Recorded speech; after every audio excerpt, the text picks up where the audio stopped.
Minutos de renovación con la pastora Yolanda. Bendiciones, saludo a todos los que continuamos con nuestra lectura el día de hoy. Damos gracias a Dios por los tiempos que hemos podido compartir esta palabra. Y hoy nos corresponde Mateo capítulo 7 desde el versículo 15 en adelante y dice lo siguiente. Cuídense de los falsos profetas. Vienen a ustedes disfrazados de ovejas, pero por dentro son lobos feroces. Por sus frutos los conocerán. ¿Acaso se recogen uvas de los espinos o higos de los cardos? Del mismo modo, todo árbol bueno da buen fruto, pero el árbol malo da fruto malo.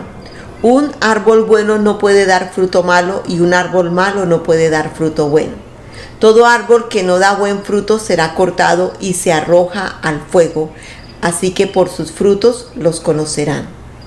No todo el que me dice, Señor, Señor, entrará en el reino de los cielos, sino solo el que hace la voluntad de mi Padre que está en los cielos. Muchos me dirán en aquel día, Señor, Señor, ¿no profetizamos en tu nombre y en tu nombre expulsamos demonios e hicimos muchos milagros? Entonces les diré claramente, jamás los conocí, aléjense de mí, hacedores de maldad. Es una primera parte para terminar la lectura del capítulo 7 y es tan importante, es lo mismo que el Señor hace mucho hincapié en Apocalipsis y en los tiempos últimos antes de su venida por su iglesia. Nos enseña que tengamos mucho cuidado con los falsos profetas. Siempre en toda la historia de la humanidad han habido falsos profetas, falsos maestros, falsos predicadores y esta no es la excepción. En este tiempo, de hecho, hay muchos más falsos profetas y falsos maestros, falsos siervos, en fin. El Señor nos dice que tengamos mucho cuidado con ellos, que tenemos que aprender a discernir cuando viene un engañador a nuestras vidas o llegamos a lugares donde no está una sana doctrina o una enseñanza que venga del Espíritu de Dios. Dios nos habla de ser prudentes y de tener cuidado, pero para esto se necesita que estemos llenos del Espíritu Santo. El Espíritu Santo es el que nos ayuda a discernir si lo que estamos escuchando viene de Dios o viene de la corriente humanista o viene sencillamente del enemigo. Muchas veces dentro de las iglesias encontramos personas que aunque están ahí dentro de la iglesia, practican la brujería, practican la hechicería y algunos vienen disfrazados como ángeles de luz, pero son enviados del enemigo y ejecutan el satanismo y cosas de ocultismo. Pero como hijos de Dios y como miembros de una iglesia, cuando nosotros estamos apegados al Dios de la gloria y conocemos las Sagradas Escrituras, podemos discernir que el enemigo viene a engañarnos y a cautivar nuestras almas con enseñanzas que no tienen nada que ver con la palabra. Como siempre, los falsos profetas usan verdades y mentiras como lo hace Satanás, porque son enviados del enemigo para engañar a los hijos de Dios. Son tiempos muy complicados donde escuchamos muchísimas voces. Hoy a través de los medios de comunicación, a través de la televisión y a través de todos esos canales como YouTube, se escuchan una y otro tipo de enseñanzas y vienen tan contaminadas y traen tanto misticismo y tantas cosas que no tienen nada que ver con la verdad, cautivando la mente y el corazón del pueblo de Dios. ¿Cuándo un pueblo puede ser engañado? Cuando no conoce las Sagradas Escrituras. Por ahí es el camino que debemos tomar siempre. Todo hijo de Dios, todo creyente, siempre debe estar todos los días leyendo la palabra de Dios, recordando enseñanzas, descubriendo cosas nuevas. Dios siempre va a estar revelándonos cosas nuevas a través de su palabra. Y cuando viene el engañador a decirnos cosas falsas, vamos a tener una base muy importante para poder sojuzgar todas esas profecías, todas esas enseñanzas, todas esas palabras. Hoy yo estoy realmente muy sorprendida de tanto falso profeta que se encuentra en los canales de la televisión, en los canales de YouTube. Por eso debemos conocer las Sagradas Escrituras y apagar tantas voces y escuchar solamente la palabra de Dios, las doctrinas sanas en el lugar donde Dios nos ha puesto, y ahí estar unidos, fundamentados por la verdad que son las Sagradas Escrituras. Aquí nos está diciendo, muchos dicen, Señor, Señor, en tu nombre echamos fuera demonios, hicieron muchas cosas, pero a nosotros, a los seres humanos, podrán engañarnos, pero a Dios no lo pueden engañar, porque Dios puede saber de qué corazón salieron esas palabras o esas obras, porque Dios también nos enseña que el ángel que el enemigo se disfraza como ángel de luz y va a operar muchas cosas de imitación a lo que son del reino de los cielos, porque siempre ha querido imitar, y habrán cosas como hasta moveres como milagrosos y cosas extrañas, pero el final y el fruto de todo eso tiene un fruto malo y oscuro, y es a cautivar. Debemos conocer las Sagradas Escrituras para no caer en el engaño ni en la mentira que nos ofrecen los falsos profetas y los falsos maestros. Hay que tener en cuenta muy importante esto, y es que cuando aprendemos un versículo de la palabra, cuando escuchamos una enseñanza, ellos no deben salirse del contexto en el que fue escrito. También debemos tener en cuenta a quién Dios está escribiendo esa palabra en ese momento, por qué escribió en ese momento determinada historia o determinada ley o determinada parábola, determinado hecho, porque está directamente primero ahí un primer auditorio por la necesidad que ellos tenían. Es decir, que todo no lo podemos aplicar de una manera igual a la del contexto de hoy. Las enseñanzas son claras, pero tenemos que tener claro en qué contexto, en qué tiempo y a qué auditorio el Señor está escribiendo cada palabra que encontramos en las Sagradas Escrituras, y nosotros tomamos esas enseñanzas espirituales. Esa es una. Y otra que siempre me ha parecido que todo creyente, por más sencillo que sea, debe discernir que si nos están enseñando del Dios Padre y anulan al Dios Hijo o al Dios Espíritu Santo, es un falso maestro, un falso profeta, un falso pastor, en fin.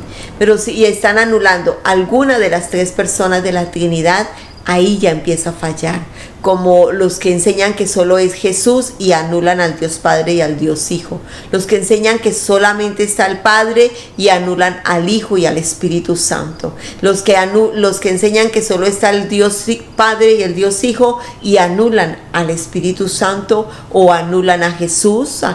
Hay muchas doctrinas donde dicen Jesús solo es un profeta, y hay otras donde anulan a Jesús y al Espíritu y hablan solo del Padre. Deben siempre estar los tres, el Dios Padre, el Dios Hijo y el Dios Espíritu Santo, y esto es una manera también de sopesar la verdad. Y cuando estamos llenos del Espíritu Santo hay un discernimiento importante que nos guía a la verdad. Los frutos también nos permiten conocer si hay verdades, si eran doctrinas falsas o mentiras. Ha habido en toda la historia épocas donde el líder les lleva a hacer hasta cosas terribles como un suicidio masivo, y encuentran han encontrado congregaciones donde la gente toda se suicidó porque ya era el último tiempo, porque les guió el guía espiritual, o les ha llevado a hacer cosas horribles como orgías y cosas feas. Eso se escucha, y en esta temporada muy fuerte también, en todos los tiempos, pero en esta es como que más tenemos el oír de falsos maestros y profetas. Y por eso hay que buscar a Dios con un espíritu contrito, humillado, y conocer la palabra. La importancia de leer la palabra es para no ser engañados. Podría decir muchas cosas más, pero hago otra vez hincapié que no es un instituto, es una lectura para poder entender un poquito más claro lo que estamos leyendo en las Sagradas Escrituras.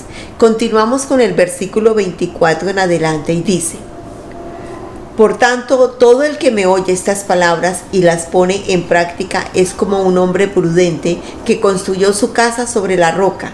Cayeron las lluvias, crecieron los ríos y soplaron los vientos y azotaron aquella casa aquella casa. Con todo, la casa no se derrumbó porque estaba cimentada sobre la roca. Pero todo el que me oye estas palabras y no las pone en práctica es como un hombre insensato que construyó su casa sobre la arena. Cayeron las lluvias, crecieron los ríos y soplaron los vientos y azotaron aquella casa. Esta se derrumbó y grande fue su ruina. Cuando Jesús terminó de decir estas cosas, las multitudes se asombraron de su enseñanza, porque les enseñaba como quien tenía autoridad y no como los maestros de la ley. Con esta última enseñanza sobre que nuestra casa debe estar fundamentada sobre la roca y no sobre la arena, para que cuando venga cualquier viento nuestra casa no se derribe, el Señor cierra con esta enseñanza en lo que llamamos el Sermón del Monte, que empieza con las bienaventuranzas y todas esas lecturas que hemos hecho. Nos dice: si cumplen todas estas palabras, todas las que Él dijo en el Sermón del Monte, las bienaventuranzas, el que somos sal y luz, el no juzgar, el trabajar con la ira, el tener cuidado con los falsos profetas, el dar, el manejo del dinero, Él nos enseñó todos los puntos, cada paso a paso, que tenemos que estar siempre evaluando, que sea el fundamento de nuestras casas, para que nuestra casa, para que nuestras vidas, nuestra casa espiritual, nosotros mismos como templo de Cristo, cuando venga la adversidad, cuando pasemos tiempos como este año 2020 que ha sido terrible para muchas personas, para la mayoría, para el mundo entero, en un encierro y en tantas pruebas que hemos pasado como personas, como familia y como iglesia, podamos estar siempre firmes sobre la roca que es Cristo, como guardando cada enseñanza que Él da en el Sermón del Monte y teniendo en cuenta toda la palabra, porque Él dijo: no vine a abrogar la ley sino a cumplirla, y todas esas clases de enseñanzas, virtudes, dones, los regalos que Dios nos da y el permanecer en el Señor es lo que nos va a ayudar siempre a estar parados sobre la roca que es Cristo, a través del conocer la palabra y del cumplirla, de ser prácticos en la vida. No podemos quedarnos como los fariseos y los escribas, que solamente tenían conocimiento y hacían las cosas solamente el ritual, pero el corazón estaba muy lejos de Dios. El Señor aquí, cuando dice que debemos estar firmes en los momentos difíciles, es conociendo la palabra y siendo prácticos, viviéndola, una vida de hacedores y de hacer lo que Dios nos manda en sus Sagradas Escrituras, de guardarla, atesorarla y vivirla y extenderla a nuestras generaciones. Eso es lo que nos va a llevar en victoria. Aunque los tiempos sean difíciles, el pueblo de Dios debe salir más que victorioso en Cristo Jesús, nuestro Señor. Vamos a orar. Padre Celestial, en el nombre de Cristo Jesús y por el poder del Espíritu Santo, damos gracias, Señor, por haber podido leer hasta aquí tu palabra, teniendo en cuenta todo lo que enseña el Sermón del Monte. Señor, son enseñanzas muy sabias y maravillosas. Te pedimos que nos ayudes a tener ese discernimiento de poder saber en qué momento estamos ubicados, en qué estamos fallando, qué tenemos que resolver y recapitular en nuestras vidas, Padre de la gloria, danos sabiduría y danos entendimiento en todo lo que es tu palabra. Ilumínanos, líbranos de los falsos profetas, de los falsos maestros, líbranos de nuestras propias mentiras y de nuestras malas interpretaciones también de la palabra, y ayúdanos siempre a tener cada día más y más luz y revelación de las sagradas escrituras. Amado Dios, danos a todos el querer como el hacer de siempre estar leyendo tu palabra y estar apegados a tu verdad. En el nombre del Padre, del Hijo y del Espíritu Santo. Amén y amén. Gracias por su atención y bendiciones. Gracias por estar con nosotros. Comparte este video con amigos y familiares. Suscríbete a nuestro canal para recibir tu notificación de nuevos mensajes en Minutos de Renovación.